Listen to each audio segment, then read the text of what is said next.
Hey everybody, how do you like the floral pattern here? I've been making some adjustments recently due to being crippled.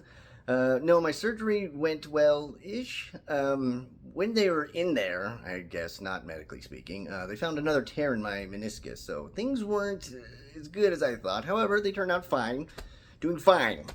Well, that has to deal with today's topic, which is the recovery acronym HALT, which stands for Hungry, Angry, Lonely, Tired.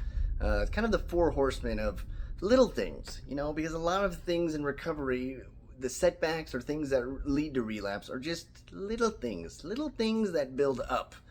In a weird way, we are more prepared for big things, even if they come unexpectedly, and in this sense, there's people that will reach out to us. We don't feel as bad reaching out to other people. We have this kind of awareness that something big has hit us. And in my sobriety, I've dealt with a lot of the big things, and actually was able to get through it.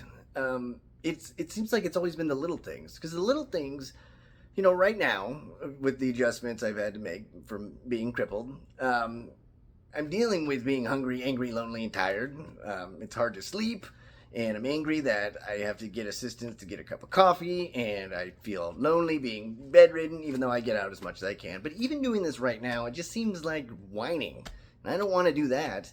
But in that weird way, that's how these little things build up. And being in that state, I recently did a video about sleep, and one big thing about it that can be so damaging is that it just erodes the mind a little bit. You get a little bit foggier, you're not thinking as well, or you get a little bit more snippy. Or you just get a little bit more vulnerable to maybe some cravings or triggers, or when the obsession might come on, especially if you're in early recovery. And the same thing can happen with like being hungry, for instance. There's been so many times where I've almost not wanted to eat because I was angry about something, and I knew if I ate something it would be fine, and that would just be personally embarrassing. But that's a state you can be in. Lonely is kind of an interesting one, because a lot of times, you could feel lonely even surrounded by people. Even in a relationship, you can feel lonely. And then some people want to be alone, but then they don't want to, and they're kind of trapped in this weird space. And then, like I said, tired. Tired is especially damaging because, again, it's one of those little things. You don't want to just complain about being tired. You want to try to find solutions for it, but it's not always that easy. But being in this state, again, I can't stress enough, it makes you vulnerable. And it just slowly chips away. And in this slow chipping away, it can be hard to realize maybe that you need to do something. Normally if like you're hungry, you just eat something. But if it happens a lot, if it happens like during your work day, or if it happens just the way your schedule is, maybe an adjustment needs to be made. If you're angry, some people deal with anger problems. Some people just getting sober get more angry. Like I'm a person, I realized I got more angry the more sober I got, in this weird way, because I cared about things more. Drinking and using, I was kind of like, whatever, man. But it's not a really intense anger, but again, especially with post-acute withdrawal syndrome, it can be the irritability. Sometimes that can push people away, or sometimes you yourself push people away because you don't want them to see you in that sort of state. And like I said, these things, being lonely, not in this sort of sense of like this extreme, just saddened, disheartened loneliness where you feel truly alone, that can come across, but just in these little ways where you just feel kind of like left out, or you feel like you're missing out. That's something I'm experiencing right now, because there's all this kind of stuff going on that I want to do and I can't do it. And then going back to tired, and tired can be, you can expand that to other things as well too. You can expand it to just be tired of certain things at your job, tired of like fights that you're getting in, just sort of this mental exhaustion or emotional exhaustion that comes from just some problem in your life that you don't seem like you can quite avoid. And that's what what it really comes down to, is a lot of this stuff, when you kind of measure it out in your head, you try to see like what is this stuff that's actually avoidable. And one of the most difficult things is that, like my video about sleep, where it can be tricky because there actually has to be a sacrifice that's made. A sacrifice that's made about how you prepare food, or how you schedule food, or eating, or what you eat. If you eat a lot of junk, you may feel worse. Your schedule around sleep. Or also your schedule of just, being out with people, whether it's going to meetings or seeing friends or seeing family. Sometimes you get home and you're just tired and you don't really want to do anything. And then, at that point, you realize you see people less and less, and it just slowly comes on. There's this analogy that I like where one person talked about being angry, and that sort of mixture of the tired and angriness, where it was just tired of getting in fights with their significant other. And they were just kind of fighting a lot, or he was keeping a lot of stuff in because he didn't want to get into a fight. And then, he said for the first time in a while, he'd been sober a while, but for the first time in a while, he had thought about drinking because there was this huge fight. There was this huge blow up. Like, it was such a big blow up that that's what almost did him in, as he said. But the reality is, a lot of this times is, I like to think of it as a big tree. Think of your sobriety or your recovery as this big tree. And a lot of times in life, there's not this huge buzzsaw that comes through and just, shreds it apart. Especially if you had prolonged recovery, it's just a person chopping at it. And you're chopping at the tree, and you just chop, and you get a little bit, it's just a person or sawing it. I don't know, whatever, imagery you want to use.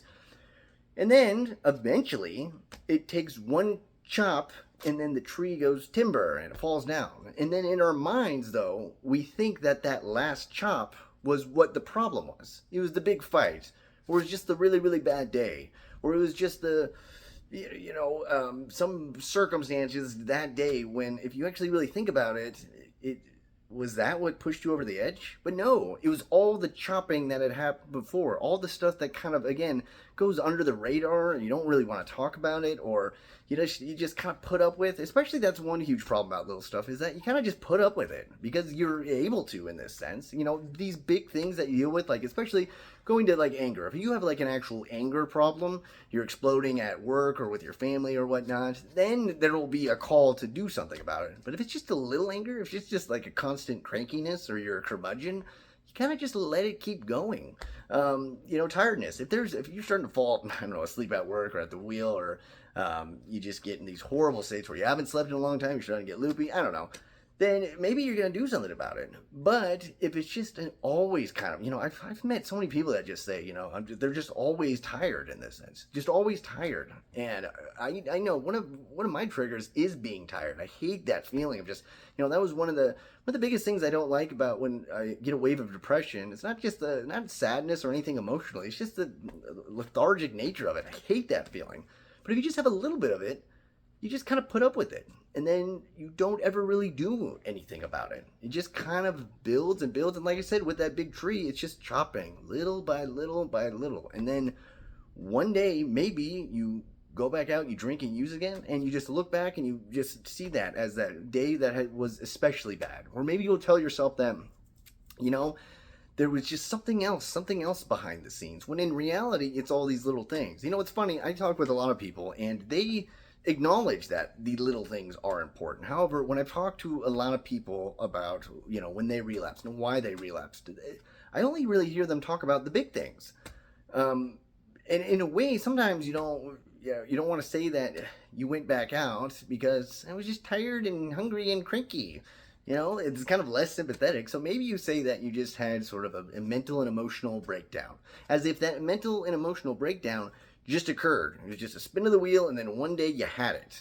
And it's almost said as if it's not something that built and built and built and built with all this little stuff, like I said, that goes under the radar, something you can tolerate in this sense, and you just tolerated it until one day you couldn't. And again, this isn't even, you can extrapolate this further from just recovery or anything. You can just, in your life, like I said, just having a breakdown and maybe not using is bad enough. And that, like I said, in the beginning, with these big things that happens, when you're dealing with deaths or, a more severe surgery than just my knee hurts or whatever, or just like some like financial sort of calamity that you didn't see coming, people will reach out, people will know, and you'll feel less, you'll feel more confident in reaching out to other people because it's known as this big problem.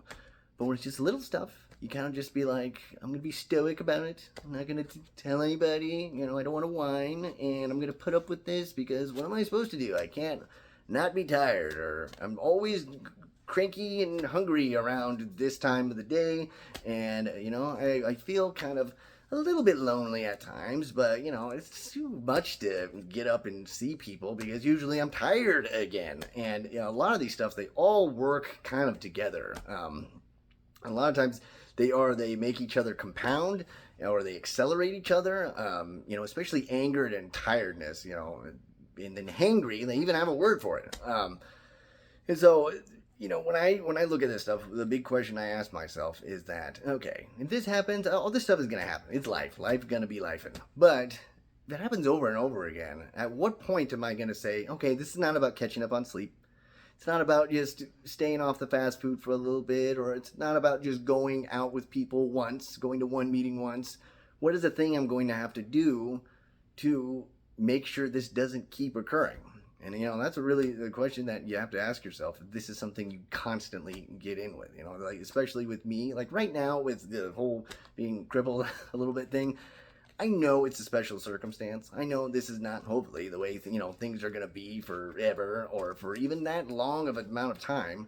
So it's more palatable. It's easier to digest mentally and emotionally. But if I'm just living life and stuff is like this, I need to take a look at it. So, anyways, links below in the description. I have a podcast that I co-host that talks about some of this stuff, a lot of other crazy stuff, existentialism, philosophy, aliens, and I have my link for my book in there, and I have a way that you can get it free also in there. And then I have the confidential email. If you ever want to have a question or a topic idea or just want to say what's up, it's always there. Other than that, be well.